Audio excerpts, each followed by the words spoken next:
The Hermit's Path. Every life follows a path. Most people move through their days without thinking much about the small habits that guide them, the words they speak, the choices they repeat, the routines that quietly shape who they become. The Hermit's Path is a place to slow down and look at those small things. In this series, we explore simple ideas and practical steps that can help bring a little more awareness and intention into everyday life. Nothing complicated, just thoughtful ways to live a little more deliberately, one small step at a time. The quiet power of staying home. People often assume that staying home too much means something is wrong with you. They think solitude is loneliness. They think silence means sadness. They think if you spend too much time alone, you must be hiding from life instead of living it. But the older I get, the more I've realized something most people never stop long enough to understand. There is a certain kind of strength that only grows in quiet places, not loud strength, not performative strength, not the kind people post online hoping someone notices. I mean, the kind of strength that settles into a person slowly, the kind built through silence, reflection, and learning how to live without constantly needing the approval of a crowd. Because the world outside is noisy now. Everyone has opinions. Everyone has commentary.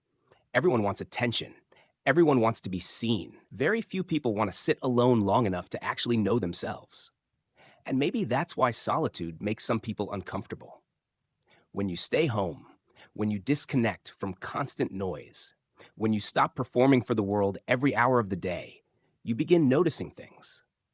You notice how much energy gets wasted trying to impress strangers. You notice how exhausted people are from constantly chasing validation. You notice how many conversations are just noise filling silence people are afraid to sit with. But something different happens in solitude. Your mind slows down. Your thoughts become clearer. You stop reacting to every little thing the world throws at you. And eventually you begin hearing yourself again. I think that's what scares some people about being alone. Not the silence itself, but what silence reveals.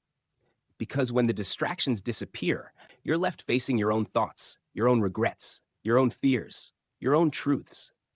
A lot of people spend their whole lives running from that. But solitude asks you to sit down with it, to listen, to reflect, to finally stop drowning yourself in noise long enough to understand who you really are beneath the performance. And honestly, that process changes you. The longer I live quietly, the less interested I become in proving myself to people. I don't need every opinion. I don't need constant social interaction. I don't need to announce every thought or every moment of my life. There is peace in no longer performing. There is peace in waking up early before the world intrudes with its 2 cents. There is peace in walking the land with the dogs while the morning fog still hangs over the meadow. There is peace in hearing wind through the trees instead of endless notifications. And over time, that quiet begins reshaping you. You become more observant, more intentional, more grounded. You begin protecting your energy instead of giving it away freely. You realize that not every argument deserves your attention. Not every invitation deserves your presence. Not every opinion deserves space inside your mind. That isn't weakness, that's discernment. The truth is, solitude taught me things constant connection never could. It taught me patience. It taught me emotional control. It taught me how to sit with discomfort instead of escaping from it. It taught me that a peaceful life is not an empty life. And maybe most importantly, it taught me that self-respect sometimes looks like stepping away from noise that keeps pulling you out of alignment with yourself. I think many queer people understand this on a deeper level than most.